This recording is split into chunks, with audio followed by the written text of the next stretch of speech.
세 번째 주제는 스마트 전력입니다. 스마트 전력은 지난번에도 좀 했었던 내용 중에 하나인데요. 한번 보시자고요. 전력 수요도 많아지고 친환경도 해야 되고 아주 복잡합니다. 그러니까 오히려 전력 관리를 더 많이 잘해야 될 필요성들이 생기는 거죠. 데이터 센터까지 오니까 어마어마하게 전력이 필요하다. 근데 요 데이터가 맞는지 잘 모르겠습니다. 왜 그러냐면 147개 데이터가 지금 여기 메가잖아요. 1700메가란 말이에요. 그러니까 1.7기가인데 732가 49기가라고 되어 있거든요. 맞을 것 같은데 생각보다 많아서요. 그러니까 2029년이니까 7년 후에 49기가. 맞겠죠? 이게 맞으면 굉장히 숫자가 높아지는 겁니다. 왜 그러냐 하면 지금 1.7기가인데 49기가잖아요. 그러니까 47기가가 더 늘어나야 되는데 이거는 원전 47개. 그러니까 어마어마한 양입니다. 어쨌든 되게 많이 필요하다 이렇게 이해하시고요. 지금부터 말씀드리는 이 자료는 DS증권에서 스마트해지는 전력시장이라는 리포트고요. 요거를 참고하시는 게 훨씬 더 좋습니다. 저는 간략하고 간단하게만 설명을 드리겠습니다. 신재생 에너지가 많아지니까 또 저쪽에서 송배전 선로가 복잡해지고 송전 로스가 많이 생기기 때문에 옛날에 요거 다 설명드렸어요. HD, VC, 전통발전기, 그리고 신재생.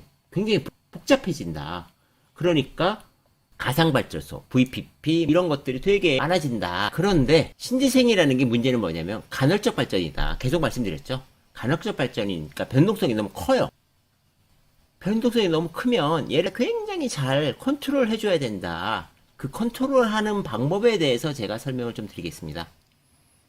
뭘 컨트롤해야 되나? 우리가 일단 전력이라는 게 어떻게 되는지 한번 보자고요. 전력이라는 거는 발전이 있습니다. 발전, 아까 원전도 발전이고, 그 다음번에 LNG도 발전이고, 신재생 에너지 쪽에선 태양광, 풍력, 연료전지가 발전입니다. 발전을 하는데 얘네들은 간헐적 발전이란 말이에요. 그러니까 됐다 안 됐다 그래요. 원래 기존에는 LNG, 석탄, 원자력 다 있잖아요. 이거 있는 다음에 신재생이잖아요.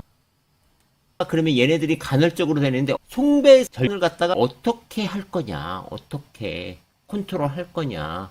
왜냐하면 어떤 경우에는 얘네들이 돌고 있는 상태에서 얘까지 들어왔어. 그러면 너무 많이 나와. 그러면 출력 제한도 시켜야 될 것이고, 너무 많이 나와서 출력 제한을 할 게 아니라 너는 차라리 수전해로, 수소로, 너는 ESS로 빨리 충전해. 여러 가지 컨트롤들을 해야 되는 거죠. 그래서 저장도 하고 송배전으로 보내기도 하고 뭐 여러 가지를 해야 되는 거예요. ESS도 단순히 저장하는 게 아니라 어떤 때는 거기서 빼야 될 것이고 넣어야 될 것이고 이런 컨트롤들을 저번에도 ESS 설명드렸지만 굉장히 복잡하게 컨트롤 될 것이고 소비자들이 원하는 전력들이 변하는 거를 응대를 잘 해줘야 되는 거예요. 그 응대를 어떻게 잘 할 거냐. 이렇게 복잡해졌는데 왜냐하면 과거에는 첨두 발전, 그러니까 안정되게 발전하는 애들도 힘들었는데 이렇게 변동성이 많은 거를 너는 어떻게 할래? 라는 겁니다. 그러면 우리는 선택을 해야 됩니다. 뭐냐면 여기가 수요단입니다. 수요단도 왔다 갔다 하죠. 수요단도 크게 보면 계절에 따라서 왔다 갔다 하고 그리고 하루에도 낮이냐 밤이냐에 따라서 왔다 갔다 하고 날씨에 따라서 왔다 갔다 합니다. 거기에 신재생 에너지는 더 크게 왔다 갔다 하죠. 바람이 불었냐, 해가 떴냐, 엄청 왔다 갔다 합니다. 엄청 왔다 갔다 할 때 단기적인 전원은 ESS에 넣고 장기적으로 보관해야 되는 건 지금 수소로 넣어야 되는 겁니다.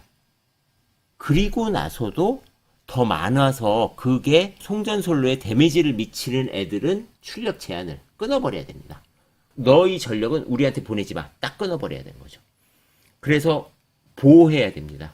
ESS가 모든 걸 커버하지 못하는 것은 저번에도 말씀드렸지만 ESS라는 용량 한계가 있잖아요. 굉장히 비싼데 용량 한계가 있기 때문에 예를 들어서 이런 거죠. 신재생을 우리가 정말 자립을 잘해서 서울이 다 신재생으로 가동을 해요. 태양광, 풍력 엄청 많아요.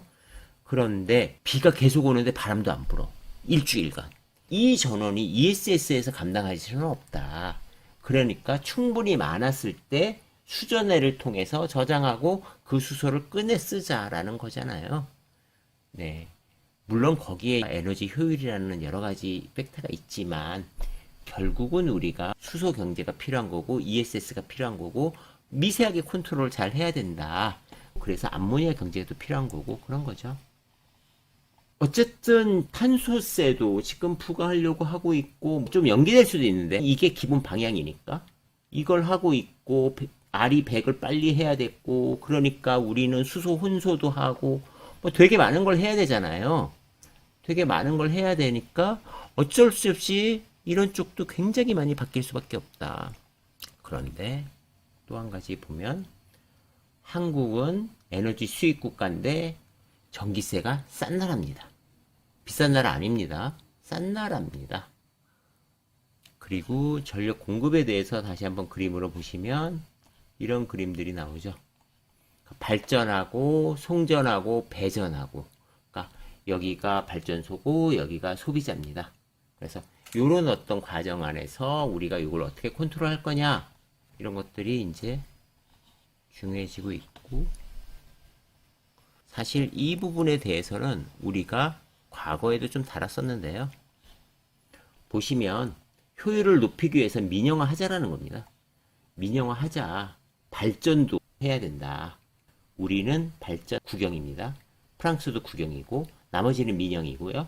송배전도 독립인데 우리는 미독립. 우리는 한전이 갖고 있는 거고 소매도 다 민영화되어 있는데 우리는 독점되어 있는 거죠. 그러니까 우리는 전기가 완벽하게 독점되어 있다. 그러니까 이 고도화 작업이 좀 늦어지는 거 아니냐라는 우려입니다. 가격을 싸게 컨트롤할 수 있지만 고도화 작업 쪽에서는 좀 늦어지지 않니?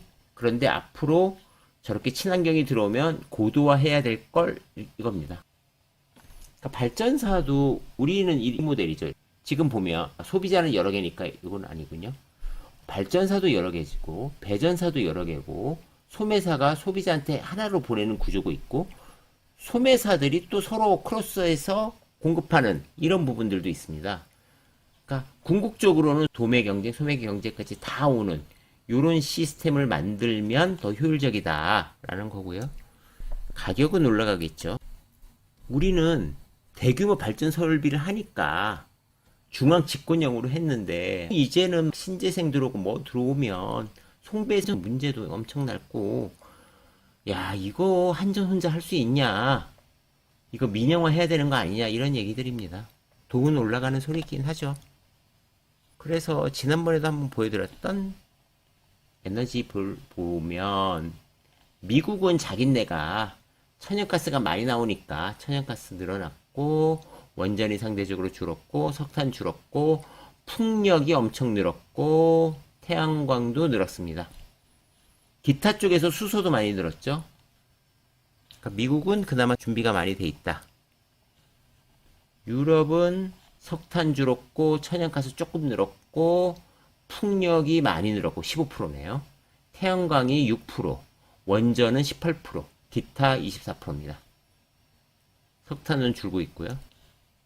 일본은 2030년 타깃인데요. 천연가스 줄고 원전이 7%에서 22%로 늘어나고 석탄이 줄어듭니다. 풍력도 많이 늘고 태양광도 많이 늡니다. 이렇게 감이 오시죠? 우리나라도 결국은 저렇게 가고 있는 겁니다. 원전 늘고 신재생 늘고 그리고 지난번에 설명드렸던 ESS 엄청 늘고 그래서 궁극적으로 이거 옛날에 보셨던 이 그림 다시 갖고 나왔습니다. 옛날에 보셨던 그림이 이겁니다. 다시 한번 보자고요. 우리가 전기를 생산하고 그리고 그걸 컨트롤함에 있어서 전기를 생산하는 분산형 전원, 또 집단 에너지, 또 전력 계통에서 전기들이 쭉 들어온단 말이에요. 신재생도 있고 그러면 여기에서 우리가 전기가 남을 때는 우리가 어떻게 했냐면 파워 투 가스 수전해로 해서 수소를 저장하고 파워 투 히트 열로 만들고 그 다음번에 남으면 또 어떻게 하죠? ESS에 저장하고, 만약에 모자라면 어떻게 해야 될까요? 단기적으로 모자라는 것들은 ESS에서 갖고 오고, 그 다음번에 가스를 해놓은 거에서 갖고 오고, 히트에서 했던 거 갖고 오면 돼요. 그리고 또 진짜 모자르면 어떻게 되죠? 전기차에서 갖고 오자. 전기차에서. 왜? 전기차 용량이 엄청나잖아요. 74kg 이런 거잖아요. 그러니까 어마어마한 전기차에 ESS화 돼 있는 거거든요. 그러니까 얘네들한테 전기가 남을 때 돈을 적게 받고 충전시키고, 얘네들이 정말 필요할 때 그 전기를 뺐으면 엄청나게 세이브가 되는 거죠. 어떤 세이브가? 아까 말씀드렸던 이 부분이 해결이 됩니다. 출력 제한 하지 말자. 왜? 이거 버리는 거잖아. 이거 싸게 전기차에 넣어줘. 대신에 계약서를 쓰는 거지. 걔네들은 더 비싸게 우리가 원할 때 줄 수 있어. 전기가 쌀 때 너 충전해. 그런데 우리가 정말 필요할 때 우리한테 줘야 돼. 이거를 계약을 해놓고 해주면 전기차 있는 사람들은 이렇게 꽂아 놓을 거 아닙니까? 이 계통에다가. 그러면 걔네들이 컨트롤 하는 거죠. 아, 전기차 용량을 갖고 와서 지금 급하게 전기를 써야겠구나. 가능하다는 거죠. 이런 것들도 이제 전기차가 많아지니까 우리가 고민해야 되는 거죠. 그래서 다양한 컨트롤이 복잡하게 필요한 거죠. 이걸 잘 해야 된다. 근데 이것들이 하나의 매트릭스 아니라 복잡한 거니까 좀 민영화해서 효율을 좀 높여보는 게 어떻겠니? 라는 겁니다.